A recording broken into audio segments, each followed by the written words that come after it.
আসসালামু আলাইকুম রহমতুল্লাহি ওয়া বারাকাতুহু। সম্মানিত দর্শক শ্রোতা, আমি আপনাদের সামনে আজকে যে বিষয়টি নিয়ে এসেছি তা বর্তমান সময়ে অত্যন্ত যুগ উপযোগী একটি বিষয়টি নিয়ে কিছুদিন যাবৎ নানা মহলে বিভিন্ন ধরনের কথাবার্তা চলতেছে। তা হলো মুসলমানদের মধ্যে এত দলাদলি বা এত মত ভিন্নতা কেন? আপনারা যদি আমার এই ভিডিওটি সম্পূর্ণ দেখেন তাহলে আশা করি বিষয়টি আমাদের মাঝে পরিষ্কার হয়ে যাবে। ইনশাআল্লাহ আমরা সঠিক বিষয়টি বুঝতে পারব। বর্তমান সময়ে মুসলমানদের মধ্যে ঐক্য হওয়া অতীব জরুরি, আর এই ঐক্যটা না হওয়ার কারণে কাফির মুশরিকগণ তারা মুসলমানদের মাঝে ডিভাইডেড তৈরি করার জন্য বিভিন্ন পায়ে তারা খুঁজে থাকে। তো আমি আজকে আপনাদের সামনে এই বিষয়টা নিয়ে আলোচনা করব যে মুসলমানদের মাঝে ঐক্য হচ্ছে না কেন, এর মধ্যে প্রতিবন্ধকতা কিসের। সম্মানিত দর্শক শ্রোতা, মুসলমানদের মাঝে ঐক্যের ভিত্তি কি, এই বিষয়টা আগে আমাদের বুঝতে হবে। মুসলমানদের মাঝে ঐক্যের ভিত্তির প্রথম নাম্বার হলো আকীদা বিশুদ্ধকরণ। আকীদা বিশুদ্ধ করতে হবে আমাদের আকীদা হতে হবে শিরিক মুক্ত। আল্লাহ পাক রব্বুল আলামিন তার কালামে পাকের মধ্যে বলেন, ওয়া ইন্না হাযিহি উম্মাতুকুম উম্মাতান ওয়াহিদা ওয়া আনা রাব্বুকুম ফাত্তাকুন। এই আয়াতের মধ্যে আল্লাহ পাক রব্বুল আলামিন বলতেছে, তোমাদের এই দিন তো একই দিন, আর আমি তোমাদের রব, অতএব তোমরা আমাকে ভয় করো। সম্মানিত দর্শক শ্রোতা, বিশুদ্ধ আকীদা আন্তরিক বিশ্বাস, আন্তরিক ভালোবাসা তৈরি করে, পরস্পরের মধ্যে মিল মহাব্বত, ভালোবাসা, ভ্রাতৃত্ব তৈরি করে থাকে। পক্ষান্তরে যখন আমাদের আকীদা বিশ্বাস ভিন্ন হয়ে যায়, আমাদের মাবুদ ভিন্ন হয়ে যায়, তখন পরস্পরের মধ্যে মিল মহাব্বত দূর হয়ে যায়, ভালোবাসা দূর হয়ে যায়, ভ্রাতৃত্ব দূর হয়ে যায়, ফলে একে অপরের শত্রুতে পরিণত হয়ে যায়। কারণ প্রত্যেকেই ধারণা করে আমি যে আকীদা বিশ্বাসী এই আকীদাটাই হলো আমার সঠিক, এছাড়া অন্য যত আকীদা রয়েছে সবগুলাই হলো বেঠিক। যার কারণে আমাদের মুসলমানদের মধ্যে এত ডিভাইডেড, এত মতভেদ, এত মত পার্থক্য দেখা দিচ্ছে। আল্লাহ পাক রব্বুল আলামিন তারা কালামে পাকের মধ্যে বলেন, আরবাবুম মুতাফাররিকুন খায়রুম আমিল্লাহিল ওয়াহিদুল কাহ্হার। বহু সংখ্যক ভিন্ন ভিন্ন রব নাকি এক মহাপরাক্রমশালী আল্লাহ। আকীদাগত মতপার্থক্যের কারণেই কিন্তু আরবরা সমাজের মধ্যে সবচাইতে নিম্ন শ্রেণীর মর্যাদাহীন লোক হিসেবে ছিল। কিন্তু যখন তারা ইসলামের সুচিতল ছায়াতলে এক হয় এবং এক আকীদা বিশ্বাসী হয়, তখন তারা মর্যাদাবান হয়ে যায়।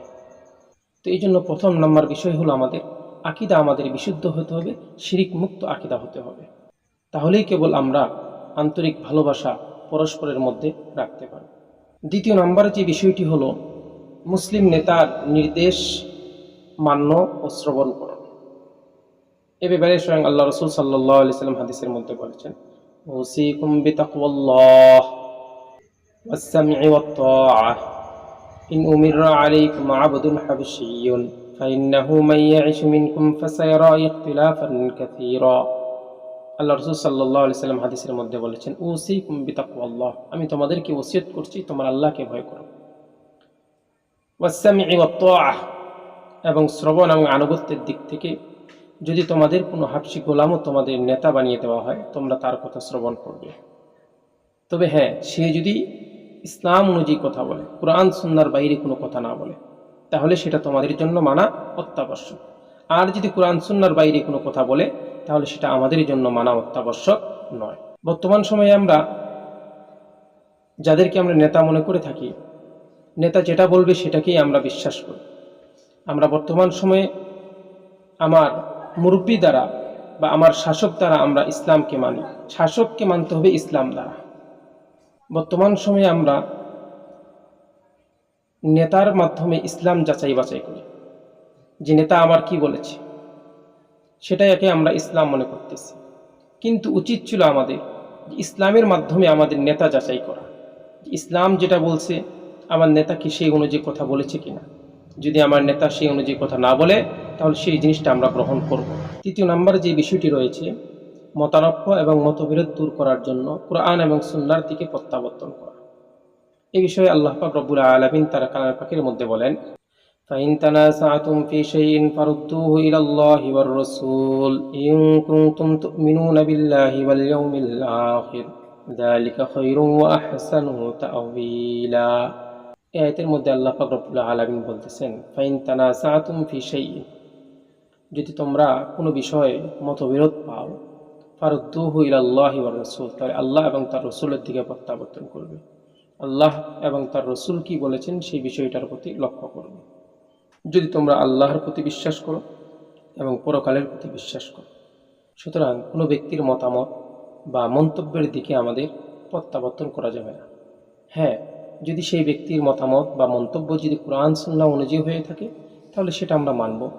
আর যদি আমার মুরব্বী কিংবা আমার নেতা যদি এমন মন্তব্য করে যে মন্তব্যটি কোরআন সুন্নাহ অনুযায়ী নয়, তাহলে সেটা আমাদের জন্য মানা জরুরি নয়, বরং সেটা আমরা মানতে বাধ্য নই, বরং সেটা আমরা মানব না।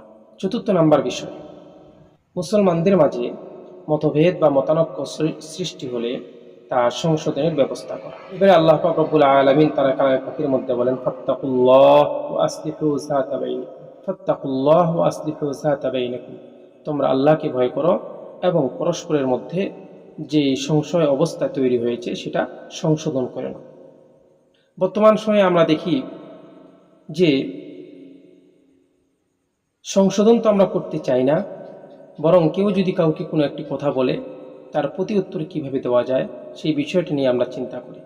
অথচ আমাদের উচিত ছিল যে কেউ যদি একটি কথা বলে থাকে সেটা যদি আমার বিপক্ষে যায় কিংবা ইসলামের বিপক্ষে যায়, তাহলে সেটা কীভাবে সংশোধন করা যায় সেই চিন্তা ফিকির আমাদের করা। বড় পরিতাপের বিষয় হলো এই বিষয়গুলোকে নিয়েই আমরা আরও মাথা চাড়া দিয়ে নাড়ি এবং বেশি বেশি আলোচনা করে থাকি, যার ফলে দেখা যায় সংশোধনের চাইতে ডিভাইডেড তৈরি হয় আমাদের মধ্যে বেশি। আমরা সংশোধন চাই না, আমরা ডিভাইডেড চাচ্ছি। যদি সংশোধনেই চাইতাম তাহলে এই দোষগুলো নিয়ে বা এই কথাবার্তাগুলো নিয়ে আমরা মিডিয়া বা বিভিন্ন সোশ্যাল মিডিয়ার মধ্যে আমরা প্রচার প্রসার করতাম না, বরং এই বিষয়টা কিভাবে সুলাহ করা যায়, কিভাবে সংশোধন করা যায় সেই বিষয়টা নিয়ে আমরা চিন্তা করতাম। এই জন্য আমাদের সবচেয়ে বড় বাধা যেটা, সেটা হলো ফাত্তাকুল্লাহ ওয়া আসলিহু যাতা বাইনিকুম, ফাত্তাকুল্লাহ ওয়া আসলিহু যাতা বাইনিকুম, যে তোমরা আল্লাহকে ভয় করো এবং পরস্পরের মধ্যে যদি ভুল হয় সেটাকে সংশোধন করো। পঞ্চম নাম্বার বিষয় হলো দেশদ্রোহী যারা মুসলমানদের মধ্যে ফাটল সৃষ্টি করতে চায় তাদেরকে বিতাড়িত করো, তাদেরকে হত্যা করো। আল্লাহ পাক রব্বুল আলামিন তার কালামে পাকের মধ্যে বলেন, ফাইন বাগাত ইহদাহুমা আলাল উখরা ফাকাতিলুল লাতী তাবগী। এর মধ্যে আল্লাহ পাক রব্বুল আলামিন বলেন, যদি তাদের এক দল অপর দলের উপর বাড়াবাড়ি করে তাহলে যে দলটি বাড়াবাড়ি করবে তোমরা তাদের বিরুদ্ধে যুদ্ধ করো। এই জন্যই আমিরুল মুমিনিন হযরত আলী ইবনে আবি তালিব রাদিয়াল্লাহু তাআলা আনহু দেশদ্রোহী এবং খারেজিদের বিরুদ্ধে যুদ্ধ করাকে ভালো মনে। সম্মানিত উপস্থিতি, আমি যে এই বিষয়গুলি বললাম এই বিষয়গুলো যদি আমরা একটু মনোযোগ সহকারে চিন্তা করি এবং বুঝি, তাহলে অবশ্যই আমাদের মুসলমানদের মধ্যে যে ফাটল, মুসলমানদের মধ্যে যে ডিভাইডেডগুলো আসতেছে সেগুলো ইনশাল্লাহ দূর হয়ে যাবে এবং মুসলমানদের মধ্যে ঐক্য তৈরি হবে। এই জন্য আসুন আমরা একে অপরের দোষ চর্চা না করে বরং সেটাকে কিভাবে সংশোধন করা যায় সেই চিন্তা ফিকির করি। একজন আলেমের বিরুদ্ধে কথা বলার ক্ষেত্রে আমাদের খুব ভেবেচিন্তে কথা বলতে হবে। একজন মুসলমানের বিরুদ্ধে কথা বলার ক্ষেত্রে আমাদের খুব ভেবেচিন্তে কথা বলতে হবে, কারণ এই জবান আল্লাহ পাক রব্বুল আলামিন আপনাকে আমাকে দিয়েছেন। জবানটি অনেক ছোট হলেও কি হবে, কিন্তু এর পাওয়ার বা এর ক্ষমতা অনেক অপরিসীম। এই জন্য সম্মানিত উপস্থিতি, কথা বলার ক্ষেত্রে আমাদের অনেক ভেবেচিন্তে কথা বলতে হবে। আমি কার বিরুদ্ধে কথা বলতেছি, আমি কি মন্তব্যটা করতেছি, এটা কি তার জন্য শোভা পাবে কিনা, বা এটা আমাকে বলা তার জন্য শোভা পাবে কিনা, আমি কি এটা বলতে পারবো কিনা, এই বিষয়গুলো নিয়ে আমাদের একটু চিন্তা ফিকির করতে হবে, এরপরে আমাকে কথা বলতে হবে। আল্লাহ পাক রব্বুল আলামিন আমাদের সকলকে কথাগুলো বোঝা এবং সে অনুযায়ী তৌফিক দান করুক। ওয়া মা আলাইনা ইল্লাল বালাগ। আসসালামু আলাইকুম ওয়া রাহমাতুল্লাহি ওয়া বারাকাতুহু।